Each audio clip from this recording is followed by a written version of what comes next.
वअला आलिहि व अस्हाबिहि कसीरन कसीरा।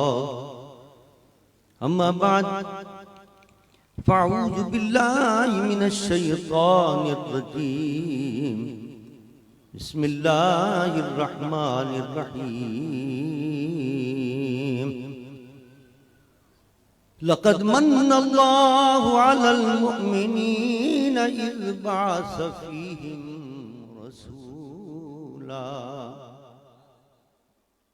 रसूलन मिन अनफुसिहिम यत्लू अलैहिम आयातिहि व युज़क्कीहिम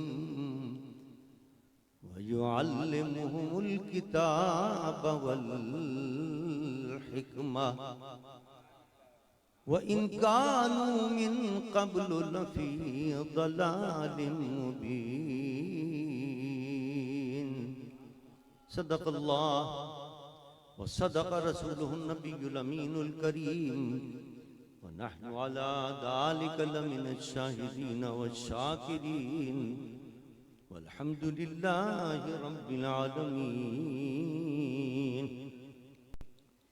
इन्नल्लाह व मलाइकतहु युसल्लूना अलन नबी या अय्युहल्लज़ीना आमनू सल्लु अलैहि व सल्लिमू तस्लीमा।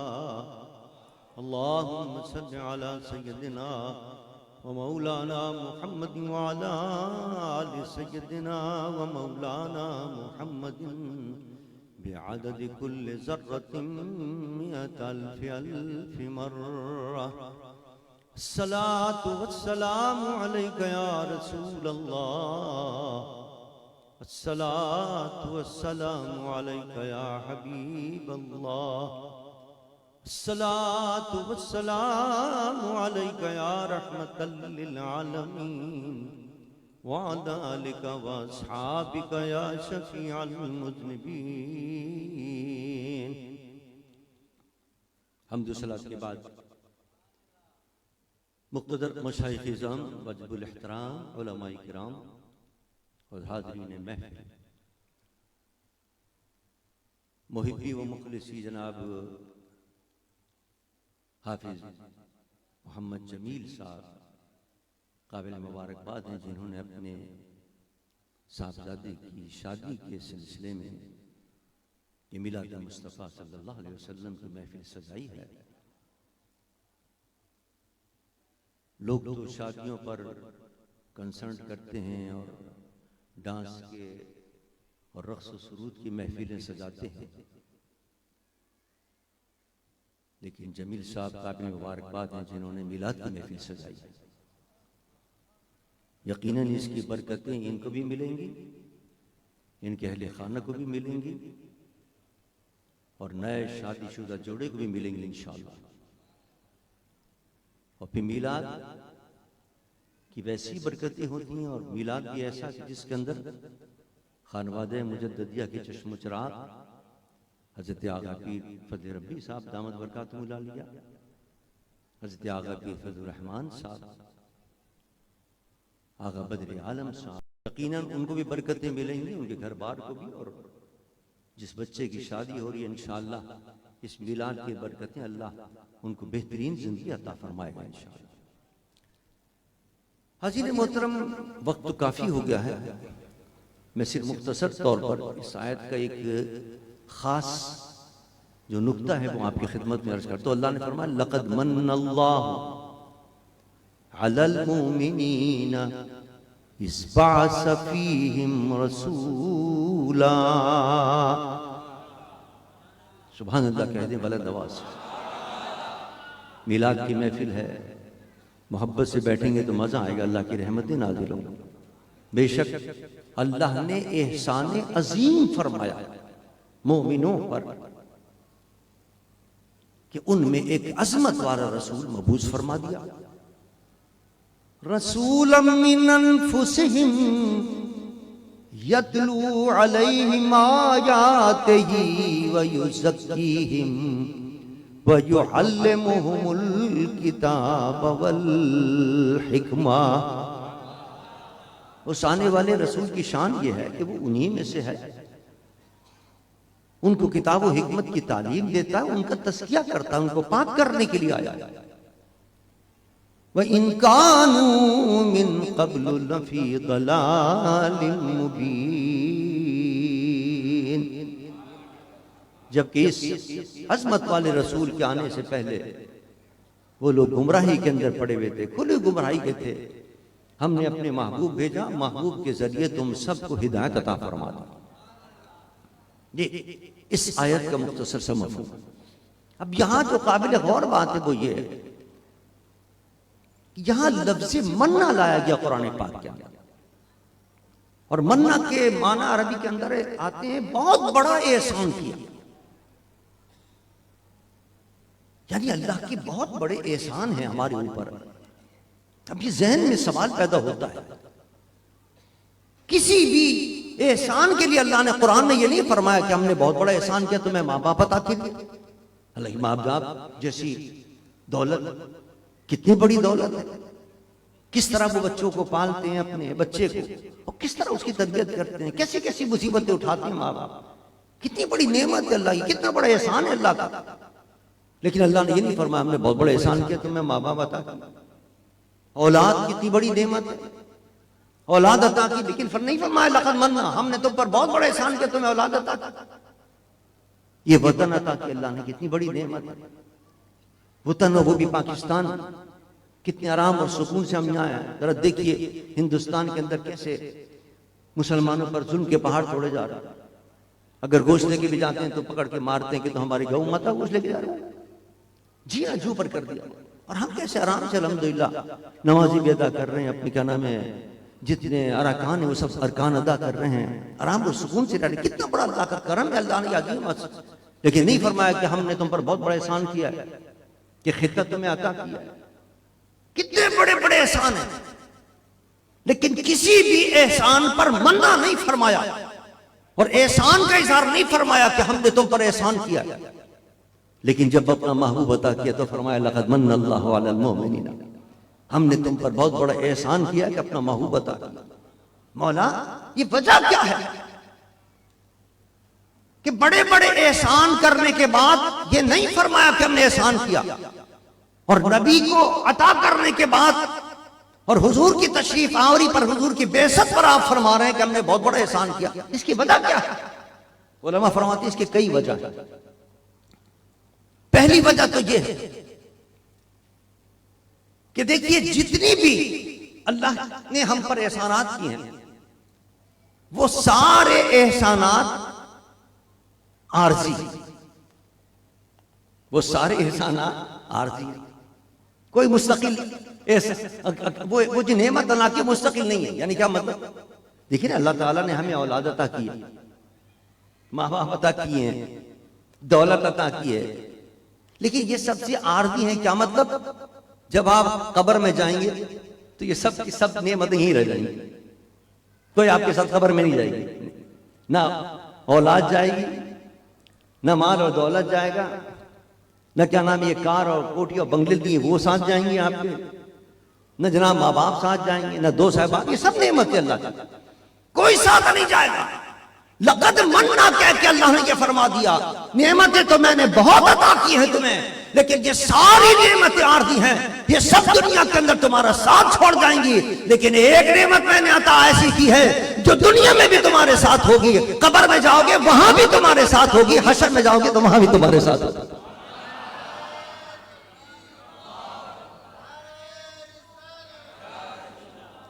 और फिर साथ ही नहीं होगी, उसका करम वाला है, करम होगा दुनिया के अंदर, उसके दामन से वाबस्ता रहोगे, उसकी रहमतें बरसती रहेगी, तुम्हें वो नवाजता रहेगा, अपनी रहमतों से नवाजता रहेगा। और जब कब्र में जाओगे तो वहां भी वो अपनी रहमतों से नवाजेगा, और जब हशर में उठोगे तो वहां भी उसकी रहमतों तुम्हारे दामन में होगी, उसकी रहमतों से तुम्हें वो अपनी रहमतों से सरफराज करेगा। ऐसी नेमत, ऐसी नेमत सिर्फ और सिर्फ मोहम्मद मुस्तफा की जात गिरामी। इसलिए अल्लाह ने फरमाया लक़द मन्नल्लाह, मैंने इतना बड़ा एहसान किया है कि तुम्हें वो नेमत अता की है जो आरज़ी नहीं है, मुस्तकिल नेमत है, जो यहां भी तुम्हें नवाज रही है, कब्र में भी नवाजी और हशर में भी नवाजी। हजरत पीर नसीर शाह साहब रहमतुल्लाह अलैह बड़ी मोहब्बत फरमाते, हमसे तो बड़ी मोहब्बत करते थे। और जब भी हैदराबाद तशरीफ लाते थे हमारे ताल्लुक के अंदर। मैं जिस ज़माने में सन 2000 के अंदर MNA था, तो हमारे पार्लियामेंट लॉजेस के करीबी है गोल्डा शरीफ, मैं अक्सर वहाँ चला जाया करता था। सबको छोड़ दिया करते, मुझे बुलाते थे अपने कमरे के, घंटों बैठे रहते थे, गुफ्तगू फरमाया करते थे। और क्या आरिफाना कलाम है आपका। फरमाते कि मेरी जिंदगी का तुझसे ये निजाम चल रहा है, मेरी जिंदगी का तुझसे ये निजाम चल रहा है, तेरा रास्ता सलामत मेरा काम चल रहा है, तेरा रास्ता सलामत। क्या शान है गोल्ड शरीफ के आस्थाने की। बड़े बड़े बादशाह वज़रा उमरा सर झुकाते हुए आते हैं। क्या शान अल्लाह ने अता की। कहते हैं ये जो शान भी अल्लाह ने अता की है, जो मुझे अज़मत अता की है, जो मकाम और मर्तबे अता की हैं, वो सब मोहम्मद मुस्तफ़ा का सदका है। उस दर से भीख मिल रही है, उस आस्थाने से भीख मिल रही है, और हमारा निजाम चल रहा है। ये सबक है उम्मत मुस्लिमा के लिए। ख्वाजा पीर नसीर सबक दे रहे हैं, तुम भी नबी करीम सल्लल्लाहु अलैहि वसल्लम के दामन से वाबस्ता हो जाओ, दीन और दुनिया की नेमतें अल्लाह तुम्हें भी अता फरमाता, कोई कमी नहीं होगी। दामन मुस्तफ़ा थाम लो, फिर देखो कैसी अल्लाह ताला नेमतें अता करता है। आज देखिए ना मुस्लिम उम्मा पर कैसी कैसी मुसीबतें आ रही हैं, कैसी कैसी मुश्किलात आ रही हैं। गजा के अंदर 41,000 से ज्यादा जामे शहादत पहुंच कर चुके हैं, और बेगैरत है हुक्मरान, इस्लामी हुक्मरान कि कोई आवाज उठाने के, कोई भरपूर आवाज उठाने को तैयार नहीं। हानि बेचारे शहीद हो गए, कहते हुए चले गए कि हमारा पाकिस्तान जो है वो सिर्फ एक धमकी दे देते, ये जो जुल्म कर रहे हैं अमेरिका वाले और कदम इसराइल, ये बंद कर देंगे, लेकिन इनसे धमकी तक नहीं दी गई। ये बेगैरती की इंतहा नहीं है। ये जो तनज़्ज़ुल है उम्मत मुस्लिमा पर जो सवाल आ रहा है, वो इस वजह से कि हमने दामन मुस्तफ़ा को छोड़ दिया। अगर दामन मुस्तफ़ा को थाम लें तो खुदा की कसम दीन और दुनिया की इज्जतें अल्लाह तबारक व तआला तुम्हें अता फरमाए। हज़रत पीर नसीर का पैगाम, वो फरमाते हैं कि यहाँ दुनिया के अंदर भी जो कुछ मिलता है वो भी मुझे मोहम्मद मुस्तफ़ा के सदक़े में मिल रहा है, और ये नेमत तो ऐसी है जब कब्र में जाऊंगा तो वहां भी मुस्तफ़ा का सदका अल्लाह अता फरमाए। और क्या शान है मेरे मुस्तफ़ा की। फरमाते हैं कि नहीं अर्श फर्श पर ही तेरी अज़मतों के चर्चे, यानी किसी का चर्चा होता है किसी शहर के अंदर, किसी देहात के अंदर, किसी कस्बे के अंदर, किसी के नए मुल्क के अंदर, लेकिन मेरे मुस्तफ़ा की शान देखिए, तेरी अज़मतों के चर्चे नहीं फर्श अर्श पर ही तेरी अज़मतों के चर्चे, तेरी खाक भी लहद में तेरा नाम चल रहा है, तहे खाक भी लहद में। जमीन और आसमां में भी मुस्तफा के चर्चे हैं, और सिर्फ जमीन और आसमां नहीं, आसमान पे भी चर्चे हैं, जमीन पे भी चर्चे हैं, बल्कि जमीन के नीचे भी, खाक के नीचे भी मुस्तफा के नाम के चर्चे हो। जब जाता है आदमी और जब उसको दफन किया जाता है तो पूछते हैं उससे फरिश्ते, मा कुंत तक़ूलु फी हक़्क़ि हाज़ा रजुल। हुजूर सरवर कायनात सल्लल्लाहु अलैहि वसल्लम सामने जलवा कर होते और हुजूर की तरफ इशारा करके मुनकर नकीर पूछते, इस जात के बारे में तू क्या कहा करता था, ये नहीं कि अब क्या कहता है। और आप हैरान होंगे, मैं कल पढ़ा रहा था मिशकात शरीफ, तो बाज अहादीस के अंदर तो 3 सवाल आए हैं। फरिश्ता पूछता है मर रब होगा, तेरा रब कौन सा। दूसरा सवाल करता है मा दीन होगा, तेरा दीन क्या है।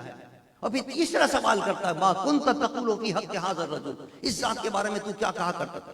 लेकिन जो हदीस मैं पढ़ा रहा था कल, उसके अंदर फरिश्ता पहला भी सवाल नहीं करता, दूसरा सवाल भी नहीं करता, सिर्फ एक सवाल करता है मा कुंत तक़ूलु फी हक़्क़ि हाज़ा रजुल। इसलिए कि जब नबी की मार्फत हो गई और नबी की गवाही जब उसने दे दी तो समझ लीजिए रब को भी मान लिया और दीन इस्लाम को भी मान लिया उसने।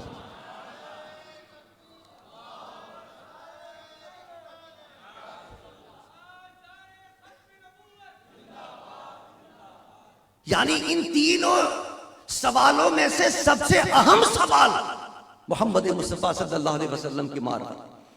और हुजूर की मार्फत भी ऐसी, ये नहीं फरमाया कि अब कौन है ये, नहीं फरमाया कुंत तक़ूलो, माजी इस्तिमरारी के क्या कहा करता था अपने जमाने के अंदर। यानी हुजूर की अजमत का कायल था या नहीं, हुजूर की शान बयान करता था। हम क्यों ना मिलाद मुस्तफ़ा की महफिल सजाते हैं, इसीलिए सजाते हैं ताकि अपने आका का जिक्र करें, उनकी शान बयान करें, उनकी अजमतों को बयान करें, उनके इल्म की शान, उनके ताकत की शान, उनके हिल्म की शान, उनकी शुजाअत की शानों को बयान करें, उनके मौज़ात जो हैं उनको बयान करें, उनके अखलाक और असाब को बयान करें, ताकि क़यामत के दिन, और क़यामत तो बहुत दूर है, कब्र के अंदर जब वो मुनकर नकीर सवाल करें तो हमारा जवाब आसान हो जाए। अरे यही तो है जिनकी मिलाद की महफिल सजाता हुआ मैं आया हूं। आसान हो जाएगी मंजिल, कब्र की मंजिल आसान हो जाएगी। इसलिए कि जब जवाब सही होगा कि वो ज़ात है कि जिसकी मैं अजमतों को मानता हुआ आया हूं, तब जनाब निजात मिलेगी। अगर कह दिया नहीं मैं तो अपना बड़े भाई जैसे समझता था, तो फिर गए जहन्नम में जाओगे। और अगर कहा कि नहीं ये मानता था बाद अस खुदा बुजुर्ग थी किस्सा मुख्तसर, अल्लाह के बाद किसी को सबसे अफजल मानता था, उसकी मखलूक़त मोहम्मद मुस्तफ़ा को मानता था। ये अकीदा होना चाहिए। जब ये अकीदा होगा तो फिर निजात मिलेगी। और फिर देखिए एक और बात भी काबिल गौर है कि हुजूर की आमद से पहले कितने अंबिया आए, लेकिन जब उनके उम्मती मरते थे तो कब्र के अंदर उनके नबी के बारे में सवाल नहीं होता था कि हजरत मूसा के बारे में तू क्या कहता है, हजरत ईसा के उम्मती मरे तो सवाल नहीं होता था हजरत ईसा के बारे में तू क्या कहता है। ये मेरे मुस्तफा की शान है कि जब उम्मती जाता है तो फिर सवाल होता है उम्मती से कि क्या कहता है तू ज़ात के बारे में। और सिर्फ ये नहीं कि अब, बल्कि क़यामत तक के सवाल होता रहेगा। पता चला मेरे नबी आखिरी नबी हैं और उसके बाद कोई नबी आने वाला नहीं।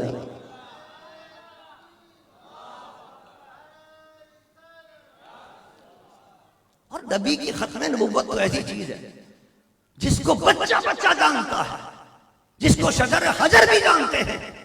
हुजूर की आज़मत की, और जब हुजूर की रिसालत और नबुव्वत की गवाही दिया करते थे तो वो भी हुजूर की खत्म नबुव्वत का ऐलान किया करते थे। वाक़ियात मौजूद है, जानवर जब आते थे और हुजूर की बारगाह के अंदर जब आकर और हुजूर सरवर कायनात की गवाही देते थे तो खत्म नबुव्वत के कहकर गवाही दिया करते थे। खत्म नबुव्वत का मसला तो ऐसा है कि बच्चा बच्चा जानता है, कायनात का जर्रा जर्रा जानता है कि अल्लाह ने अपने महबूब को आखिरी नबी बनाकर भेजा। लेकिन मेरे मुस्तफ़ा ने फरमा दिया था कि जानते हुए भी बाज नहीं मानेंगे और क्या नाम इनकार करेंगे। दज्जाल और कज़्ज़ाब, 30 दज्जाल और कज़्ज़ाब आएंगे जो झूठे होंगे, झूठी नबूवत का दावा करेंगे, जहन्नम में जाएंगे, उनके मानने वाले भी जहन्नम में जाएंगे। उसके अंदर से एक मिर्जा गुलाम कादियानी जिसने झूठी नबूवत का दावा किया और दावा करने के बाद पूरी उम्मत को गुमराह करना शुरू किया। अल्लाह कैसे आशिकाने मुस्तफा जिन्होंने मुकाबला किया। उलमा ने किताबें लिखकर मुकाबला किया, लोगों ने मिंबर पर बैठकर मुनाज़रे किए, मुकाबले किए। और गोल्ड के ताजदार हजरत पीर मेरी शाह रहमतुल्लाह अलैह ने मुबाहिला करके मुकाबला किया। फरमाया तू भी कलम रख दे, मैं भी कलम रख देता हूँ, मैं नबी का गुलाम होकर कलम को हुक्म देता हूँ, वो खुद ब खुद लिखना शुरू कर दे। भाग गया, जवाब नहीं आया, मुकाबला नहीं कर सकता। अल्लाह ने वहां भी फतह अता फरमाई। और फिर सन 74 के अंदर मेरे और आपके कायद अल्लामा शाह अहमद नूरानी रहमतुल्लाह तआला अलैह ने इनके खिलाफ करारदाद पेश की कि इनको गैर मुस्लिम मुक़ल्लिद करार दिया जाए। आप अंदाजा करें कि दुरानी साहब के साथ उस वक्त सिर्फ 7 आदमी थे जो मुंतखब होकर पाकिस्तान से गए थे। उसमें से 2 आदमी जो थे वो तो बागी हो गए थे, बिक गए थे, सिर्फ 5 आदमी बचे। अब इतनी बड़ी करारदाद क्या 5 आदमी से मंजूर हो सकती है? आजकल आप देख रहे हैं ना, वो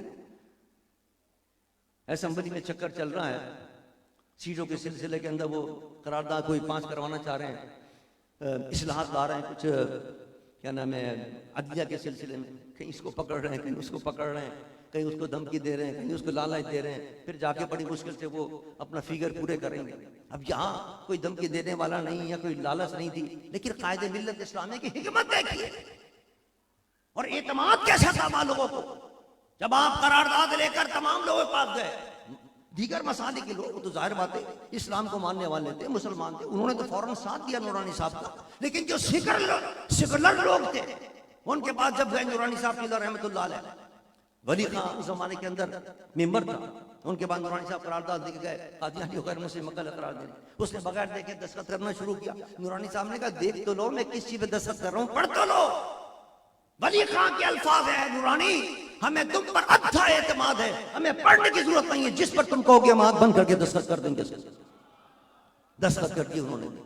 फिर जनाब भुट्टो साहब के पास गए, भुट्टो साहब ने कहा कि नूरानी साहब ये क्या मसला आपने छेड़ दिया, यहाँ ये कोई मसला ये पार्लियामेंट का मसला है, ये आपके मदरसों का मसला है, वहां जाके इस मसले को हल करें कि कौन काफिर है कौन मुसलमान।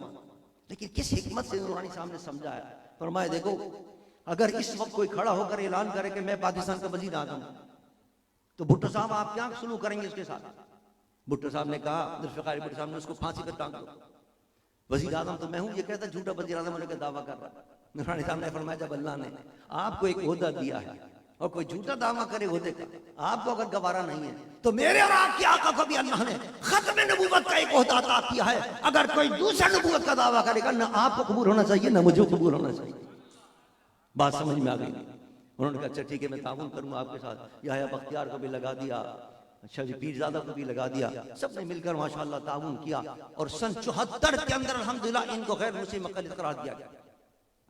आज सन 24 है, सन 24 के अंदर पूरे 50 साल हो गए इन कादियानियों गैर मुस्लिम करार दिए हुए।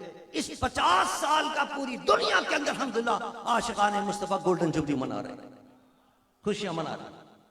ये जब केस हुआ मुबारक सानी का और चीफ जस्टिस साहब ने जब हमें बुलाया तो उसके अंदर जो जो नाम थे उन नामों के अंदर एक मेरा नाम भी था, मुझे भी उन्होंने तलब किया, मुझे बुलाया। मैंने वहाँ सुप्रीम कोर्ट में खड़े होकर चीफ जस्टिस साहब से कहा, मैंने कहा चीफ जस्टिस साहब हम तो खुशियां मना रहे हैं, पूरे पाकिस्तान के अंदर गोल्डन जुबली मना रहे हैं, हम तो चाह रहे थे आप भी हमारी गोल्डन जुबली में शरीक हो जाएं कोई ढंग का फैसला करके।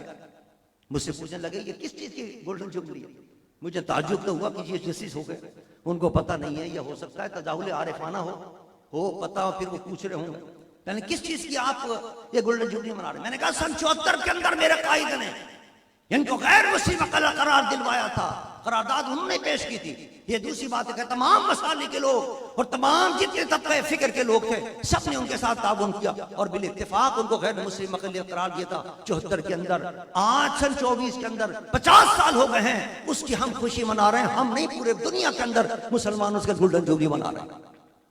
मेरे बराबर में बैठे हुए थे मौलाना फजल रहमान साहब। मैंने कहा मौलाना फजल रहमान साहब ने तो बहुत बड़ा जलसे का ऐलान किया हुआ है 7 सितंबर को मीनार पाकिस्तान के ऊपर, और मुझे भी दावत दी, मैं भी जाऊंगा उस जलसे के। मैं गया था अल्हम्दुलिल्लाह, 7 सितंबर को बहुत बड़ा जलसा हुआ था, कई लाख लोग जमा हुए थे। मैंने कहा ये सब लोग खुशियां मना रहे हैं, आप भी खुदा के वास्ते कोई अच्छा फैसला कर दीजिए कि जिससे मुसलमानों की खुशी के अंदर आप भी शरीक हो जाएं।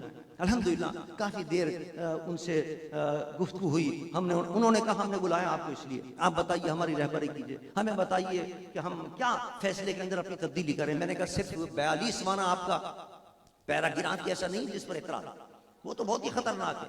आपने 42 वाले पैराग्राफ में लिख दिया है कि कादियानी जो है वो अपने घर के अंदर तबलीग कर सकते हैं, अपने निजी इदारों में तबलीग कर सकते हैं। उनकी तबलीग क्या है? वो तो कुरान की तहरीफ कर रहे हैं, वो तो कुरान की तौहीन कर रहे हैं। वो तो मा काना मुहम्मदुन अबा अहदिम मिन रिजालिकुम, मुहम्मद रसूलुल्लाह के माने ये कहते हैं कि माज़अल्लाह मोहम्मद से मुराद मिर्जा गुलाम कादियानी था। मुबश्शिरन बिरसूलिन याती मिन बाद इस्मुहु अहमद, अल्लाह फरमाता है हज़रत ईसा ने बशारत दी अहमद आने वाला है, वो कहते हैं ईसा अहमद से माज़अल्लाह मिर्जा गुलाम अहमद मुराद। तो जब वो इस किस्म की बातें करेगा, अपने घर में बैठकर करे या अपने इदारे में बैठकर करे, कुरान की तहरीफ कर रहा है, कुरान की तौहीन कर रहा है। और ये न सिर्फ हमारे कुरान और हदीस की रूह से बल्कि इस्लाम आपके आईन के रूह से भी मना है कि आप उसको इजाजत दें। क्या आप इजाजत देंगे कि पाकिस्तान को तोड़ने की कोई साजिश कमरे में बैठ के करे? आपके निसाब बाहर तो नहीं कर सकता, अंदर कर सकता है बैठ। भाई जुर्म जुर्म होता है, खा वो बाहर करे खा वो अंदर करे। लिहाजा ये जो 42 आपका पैराग्राफ है सबसे पहले तो इसको खत्म करें। लेकिन सिर्फ 42 वाले पैराग्राफ पर एतराज नहीं बल्कि उलमाए किराम को आपके जितने या आपने जो फैसला किया उसमें कई पैराग्राफों पर एतराज, जितने पैराग्राफ जितने एतराज आ रहे हैं हम सबको आप हदफ करने का ऐलान करें। अब बिला वजह आपने एक मसला उठा दिया है, जमानत का मसला था, ये नीचे वाली कोर्टों का मसला, उनको कहें वो जाके ट्रायल करें और ट्रायल करने के बाद उसका फैसला करें। क्या जरूरत थी आपको ये मसले छेड़ने की? इसका कोई ताल्लुक ही नहीं। बाहर बड़ी लंबी बहस थी, लेकिन अल्हम्दुलिल्लाह अल्लाह का शुक्र है कि उन्होंने हमारी बात मानी, हमारी बात तस्लीम की।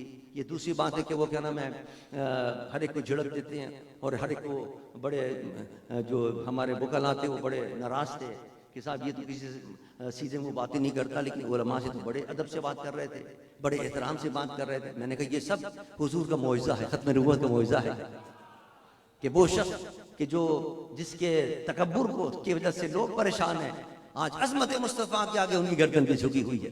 ये तो हुजूर का मौइज़ा है, ये तो खत्म नबूवत का एजाज़ है। वो तो बार बार कह रहे थे नहीं हमसे गलती हो सकती है, आप हमारी गलती दूर करें, आप हमारी गलती दूर करें। और जब वो कुछ वकला उठ के आए और जब उन्होंने मारने की कोशिश की, खोसा साहब भी थे, लतीफ़ खोसा साहब भी, उनको बिठा दिया उन्होंने, बैठ गए। वो नाराज हो गए, कुछ और वकला नाराज हो गए, कुछ उलमा, उनको उन्होंने बिठा दिया। जब मैं खड़ा हुआ मैंने कहा देखिए ये सारे वकला जो खड़े हो रहे थे या उलमा जो बोलना चाह रहे थे, ये सब आशिक़ मुस्तफ़ा हैं। चीफ जस्टिस साहब ये चाह रहे हैं कि हम भी 2 लफ्ज़ बोल लें इस खत्म नबूवत के फैसले के अंदर, तो क़यामत के दिन हम भी हुजूर की शफ़ाअत के मुस्तहिक़ हो जाएंगे। आप 2-2 मिनट अगर बोलने तो क्या हर्ज है। मुझसे कहने लगे आप देख नहीं रहे कैसी बदतहजीरी कर रहे हैं और किस तरह ये क्या नाम है तौहीन कर रहे हैं अदालत की। मैंने कहा नहीं तौहीन तो नहीं कर रहे हैं, ये तो एक बोल रहे हैं और क्या नाम है अपना एक माफी ज़मीर अदा कर रहे हैं, अपना मुतालबा कर रहे हैं आपके सामने कि आप इनको भी बोलने दें ताकि वो क्या नाम है हुजूर की शफ़ाअत के मुस्तहिक़ हो जाएं और क्या नाम है इस के अंदर हिस्सा ले ले वो भी। बहरहाल मेरे कहने का मतलब अल्हम्दुलिल्लाह बड़ी अच्छी गुफ्तगू रही। गुफ्तगू के बाद अल्हम्दुलिल्लाह जो हमारी राय थी, सिर्फ मेरी राय नहीं बल्कि तमाम जितने उलमा उन्होंने बुलाए थे, 7-8 उलमा उन्होंने बुलाए थे, उन तमाम उलमा की, जिसके अंदर मौलाना फजल रहमान साहब भी थे, मौलाना तकी उस्मानी साहब भी मौजूद थे, मौलाना शेर अहमद साहब भी मौजूद थे, मुफ्ती मुनीबुर रहमान साहब ने अपना नुमाइंदा भेजा हुआ था। उन सब की मुत्तफ़िक़ा राय यही थी कि आप अपने जो फैसले हैं उस फैसलों के अंदर जितने पैराग्राफ हैं उन सबको निकालने का ऐलान करें। अल्हम्दुलिल्लाह उन्होंने जब अपना फैसला सुनाया तो उस फैसले के अंदर ये कहा जितने एतराज वाले पैराग्राफ है वो सब मैं निकालने का ऐलान करता हूँ। ये बहुत बड़ी फतह है। यानी आप अंदाजा कीजिए कि पाकिस्तान की अदलिया की तारीख के अंदर आज तक कभी ऐसा नहीं हुआ कि सुप्रीम कोर्ट ने कोई फैसला किया हो और उस फैसले को तब्दील किया हो। ये पहली मर्तबा हुआ है कि सुप्रीम कोर्ट अपने फैसले को तब्दील कर रही है और वापस ले रही है। ये मेरे आका मोहम्मद मुस्तफ़ा का जिंदा मौइज़ा है और खत्म नबूवत के जाहिदीन की फतह है, जिन जिन लोगों ने खत्म नबूवत के लिए जिहाद किया है और जद्दोजहद की है। कोई साहब कहते हैं साहब फलां कैंडिडेट ले रहा है फलां, अरे भाई हमें कैंडिडेट की जरूरत नहीं है।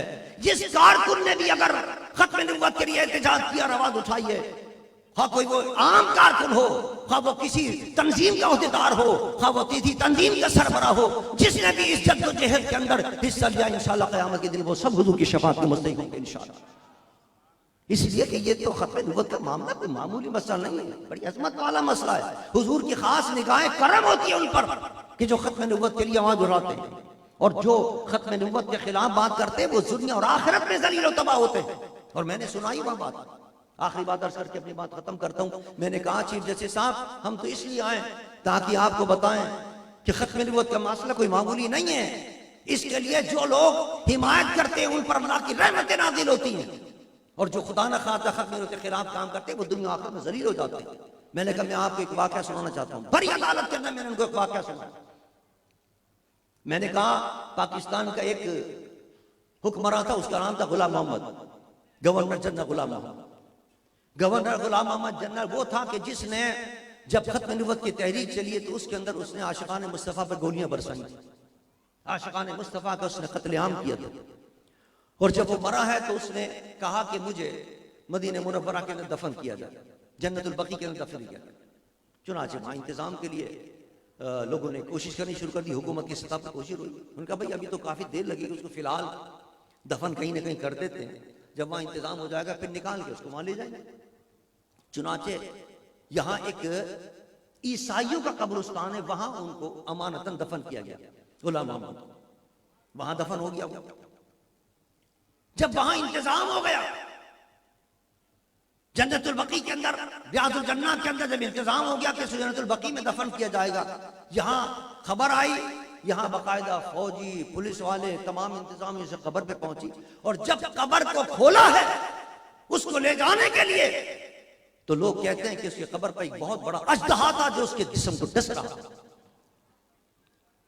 फौजियों ने गोलियां मारी उस पर पुलिस वालों ने गोलियां चलाई हैं कि किसी तरह ये अजदा जहां से हट जाए, लेकिन वो अजदा हटने वाला न था, इसलिए कि वो अल्लाह का अज़ाब था।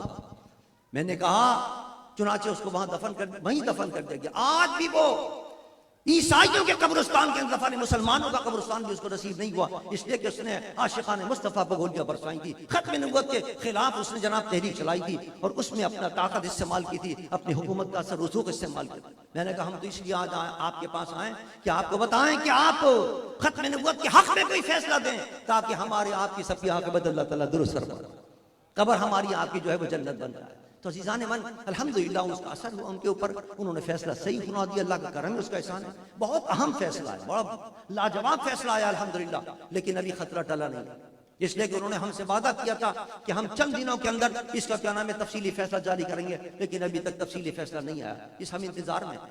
और इसी के लिए हम जनाब जलसे भी मुनक़िद कर रहे हैं, कॉन्फ्रेंस मुनक़िद कर रहे हैं, बड़े बड़े रैलियां मुनक़िद कर रहे हैं, ताकि चीफ जस्टिस साहब को बताएं कि आप अपना वादा पूरा करें। अब डर है कि कहीं फिर दबाव न पड़े आलमी, बल्कि मुझे तो बताया एक वकील साहब ने कल कि क्या नाम है एक जर्मनी की एक टीम आई है, जर्मनी से एक वफ्द आया जिसके अंदर ये कादियानी भी शामिल है और वो जनाब वजीर आजम से मिले जाकर इसी मसले के ऊपर। और आपको पता है हमारे हुक्मरानों को क्या हाल है, एक टेलीफोन आ जाए तो हमारे जाओ वो क्या नाम है वो मुशर्रफ साहब ने तो एक टेलीफोन पर हथियार डाल दिए थे और बेच दिया था लोगों को, आफिया को भी बेच दिया जाकर, और जनाब कितने लोगों को जनाब $5-6 के अंदर उसने बेच दिया था। तो इन लोगों का आलम यह कि एक टेलीफोन पर ये ढेर हो जाते हैं, तो कोई पता नहीं कि फिर कोई दबाव आ जाए। नजर आ रहा है कि दबाव आ रहा है, आलमी दबाव आ रहा है, यूरोप वाले फिर दबाव डाल रहे हैं कि तुमने ये क्या फैसला कर दिया है, तफसीली फैसला दो, उसके अंदर फिर कोई कादियानी को सपोर्ट कर दो और उनको फिर कोई हिमायत के अंदर कोई 2-4 अल्फाज लिख दो। लेकिन अल्हम्दुलिल्लाह आशिकाने मुस्तफा जाग रहे हैं। आज की इस महफिल के अंदर भी आपको मैं पैगाम देना चाहता हूं, जागते रहें आप। हमने अल्हम्दुलिल्लाह इस्लामाबाद के अंदर मैंने अभी कोई एक हफ्ते पहले ऑल पार्टीज कॉन्फ्रेंस मुनक़िद की है, जितने पार्लियामेंटेरियन जिन्होंने बेहतरीन तकरीर की है इस खत्म नबूवत के हक के अंदर। और कमाल ये है, मैंने कहा सुप्रीम कोर्ट के अंदर चीफ जस्टिस साहब को आप हैरान होंगे कि पार्लियामेंट के अंदर एक हस्ब इख्तिलाफ है, एक हस्ब इख्तिदार है, दोनों की रस्साकशी चल रही है, एक दूसरे को गालियां दे रहे हैं, लेकिन जब खत्म नबूवत की बारी आई सब इकट्ठे होकर कह रहे थे कि नहीं आपके फैसले को हम रद्द करते। ये खत्म नबूवत एजाज है, ये पूरी कौम मुत्तफिक है, पूरी कौम एक प्लेटफार्म पर जगह है कि खत्म नबूवत के अंदर कोई आंच नहीं आने दी जाएगी और इस कानून के अंदर कोई किसी माई के लाल की हिम्मत नहीं है कि इस कानून के अंदर कोई तब्दीली वो कर सके। तो अल्हम्दुलिल्लाह हमने अपनी ऑल पार्टीज कॉन्फ्रेंस के अंदर उन पार्लियामेंटेरियन को बुलाया, वो भी आए, मौजूद हुए अल्हम्दुलिल्लाह। बड़े बड़े आस्थानों के सज्जादा नशीन मौजूद थे, गोल्ड शरीफ के सज्जादा नशीन भी आए हुए थे और दीगर कोट मिठन के सज्जादा नशीन मौजूद थे, पीर बारू के सज्जादा नशीन अल्हम्दुलिल्लाह मौजूद थे, कोयटा से तशरीफ लाए हुए थे। इनके अलावा जितने क्या नाम है अहम मजहबी और सियासी जमातों के सरबराह हैं, अली मोहम्मद खान साहब पीटीआई के वो भी मौजूद थे, जितने बड़े बड़े पार्टियां उन सबके सरबराह भी अल्हम्दुलिल्लाह आए हुए थे। सब ने भी इत्तेफाक चीफ जस्टिस साहब को पैगाम दिया है, हम सोए नहीं, हम जाग रहे हैं, इंतजार कर रहे हैं कि आप अपना फैसला तहरीरी सुनाएं। और फैसला ऐसा नहीं होना चाहिए कि जिसके अंदर जरा बराबर भी कोई क्या नाम है कादियानी की हिमायत की जाए। अगर जरा सा भी कोई इसके अंदर हम देखेंगे तो आशिकाने मुस्तफा तैयार हैं, फिर आएंगे मैदान के अंदर इंशाअल्लाह, अपनी जानों के नजराने पेश करेंगे, लेकिन इंशाअल्लाह इस कानून तहफ़्फ़ुज़ की हिफाजत करेंगे, इंशाअल्लाह तहफ़्फ़ुज़ नामूस रिसालत की हिफाजत करेंगे, इंशाअल्लाह इस कानून के लिए इंशाअल्लाह अपनी जानों के नजराने पेश करेंगे। आप हज़रात भी तैयार रहें बिल्कुल। अगर खुदा न खास्ता सुप्रीम कोर्ट ने और चीफ जस्टिस साहब ने कोई अनशन फैसला किया तो इंशाअल्लाह फिर आएंगे मैदान के अंदर और अपने आका की नामूस का तहफ़्फ़ुज़ करेंगे इंशाअल्लाह। मैं फिर मुबारकबाद देता हूँ अपने साथियों को जिन्होंने महफिल सजाई है, अल्लाह उनकी महफिल को कबूल फरमाए। अभी अभी मैं बैठा हुआ था तो एक मेरे पास खबर आई, मेरे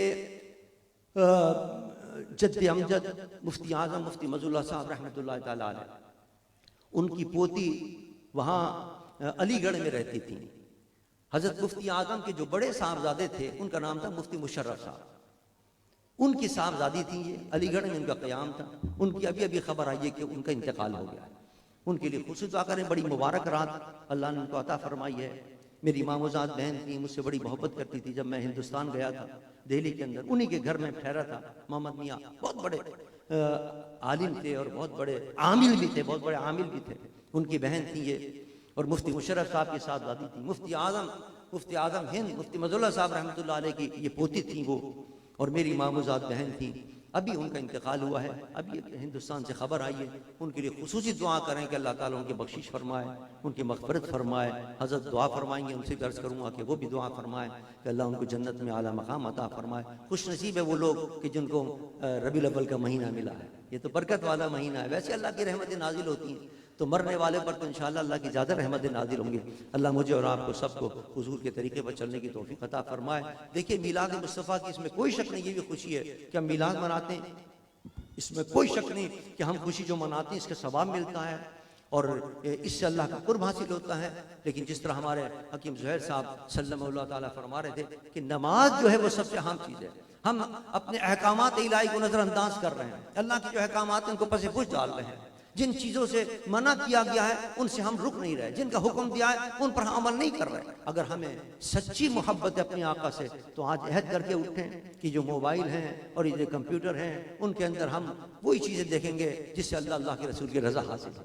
हम नमाज पाबंदी के साथ पढ़ेंगे, हम उन अहकामात पर कि जिसकी ताकीद आई है कुरान पाक के अंदर, हादीस के अंदर, इंशाअल्लाह उस पर अमल करके अल्लाह को भी, अल्लाह के रसूल को राज़ी करेंगे। वमा अलैना इल्ला बलाग।